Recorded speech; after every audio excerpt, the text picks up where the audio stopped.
All right, yes, we're wrapping it up here, the second day at the State of Cannabis, right here on the Queen Mary in the city of sunny Long Beach, California. And you guys, I have the compassionate couple of the cannabis industry. Yes, I have Mr. Swami and his great companion, Nikki, from Swami Select. Thank you guys for being a part of the Cannabis Talk Show Live. And you guys, this is actually a live session of Smoking with Swami and Nikki. Hello, everybody. We're actually and sitting we're smoking right here. And we're actually, we're out in the parking lot on this Queen Mary because they don't really let us smoke there. But on the boat. On the boat itself. Yes. But we're trying to be good citizens and all of that, and we'll just go along with it for now. But and plus, it feels like high school. Out in the parking lot smoking that tobacco, right? All right. So don't forget the lady over there. All right. So what do you want to ask us now, Johnny? Well, I'd like to find out if you can comment on how you feel about what's going on in California with the cannabis industry now that the adult recreation has passed, and want to find out how do I have to talk about that? Well, how are you feeling as one of the pioneers, sun-grown farmers? Actually put the best spin on it, I think that the people trying to write the laws and make the regulations are just people who are ignorant about what's really happening. It's not like they want to be ignorant, they just are, right? And so... Well, we likewise don't know how to run a state, so, you know... Well, that's true, too. Just to look at it. But what we're trying to get to now is where we're participating in the making of the laws and the making of the regulations, so that they can reflect a little bit about what's really happening in the industry, and also not open up the whole thing so that big corporations can come in. Absolutely. Because, and to be perfectly frank about it, both the state and all of the counties have completely bungled this. They've totally taken an industry which was thriving, and we think there were 60,000 to 70,000 cultivators in California, and there's only like 2,000 or 3,000 actually permitted as of the moment.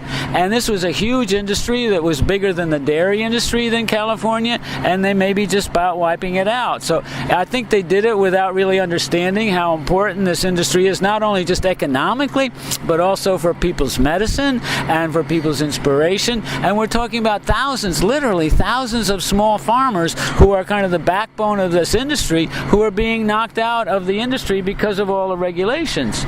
And so we've got to get that corrected somehow pretty soon. Otherwise, a lot of people are going to be missing their mortgages. They're going to be out of work, and it goes through the whole economy, not just the growers, but every farmer has a carpenter, a plumber, electrician who helps him out from time to time. He goes and buys a new car every 5 years. All that stuff, it's all part of the economy. So we need to get this corrected because it's really important for the economy of California, particularly the northern California counties. Yeah, it's tough up where we are in the Emerald Triangle right now.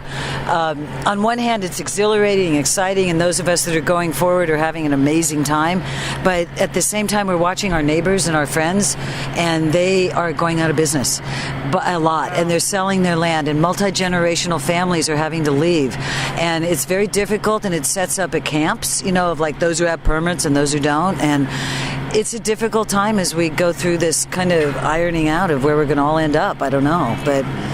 So Swami and Nikki, what's a quick solution to it? I know it may take a little time to really fine-tune a great solution to this, but what's a quick fix for this right now? Well, the first thing we kind of got to do is elect some officials, county officials and state officials who are actually pro-cannabis, and realize not only is this a very positive economic thing, but it's actually one of the best medicines for human beings. And so when we get some people who really understand that and become our supporters and our advocates, then we'll get some different regulations and some different laws. And that's a slow process, but we have to, I keep telling people, register to vote and vote. Make sure we get the right people who are actually the ones who understand and are not willfully ignorant about what cannabis is for people and for the economy. Oh, yeah. Amazing. Nikki, any comments on that? Well, yeah, I'm thinking as far as what's a quick fix for the farmers and the people that are struggling right now, that's a tough one. There's no quick fix. I'm a realist, and I have to say that we've said for about 5 years now, some people would say 15% would survive. I kind of always said between 2 and 5%, and I'm afraid it's going to be closer to 2% that will survive.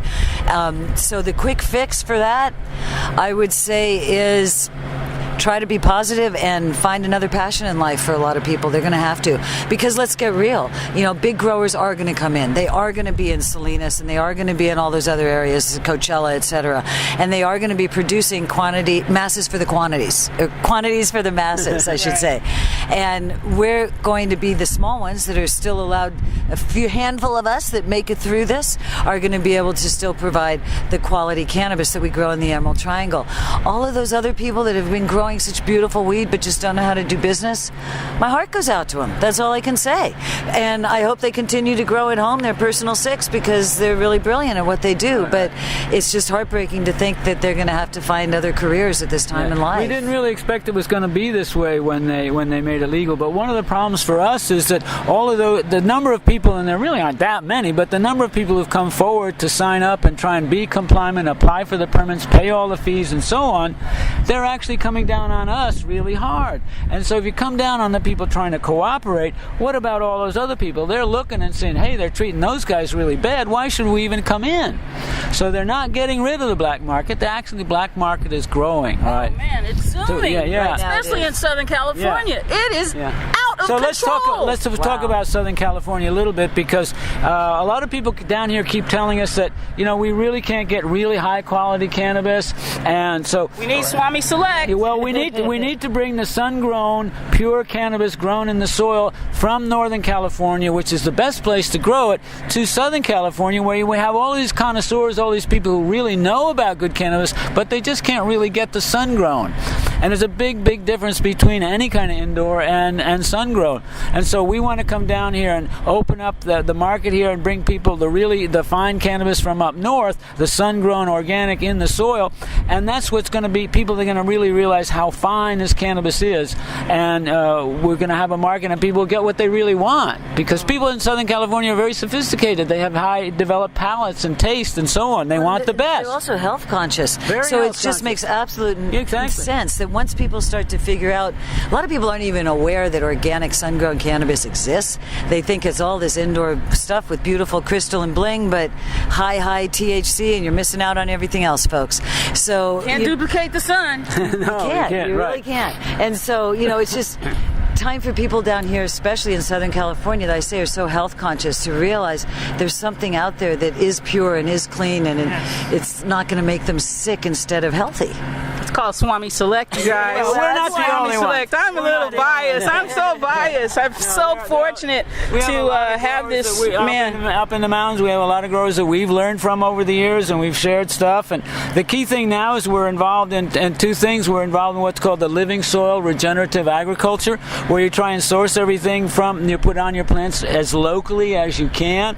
You're not taking bottles off the shelf. You're actually using your own wood chips and compost and worm bin from your own land, and that's making some of this really genuine of the area. And so we then go one step beyond, and we say we're trying to get what they call appellations, which is the name of the area where you grow, as a certification that this is genuine Mendocino cannabis sun-grown flower, and that's the best you're going to get, and it's guaranteed. And that's an appellation which we're going to have, that is going to be for all the different cannabis growing areas of California. They're all going to get designation that this is a pure product from that area. It's called appellation, and we're really working on it. Wow. And as you might know, Swami and I are judges in the Emerald Cup, have been since it started in 2003. So we've seen a lot of cannabis, and we've really seen the improvement. And we've watched the improvement, the changes over the years. And one thing that we really like to stress is hand water.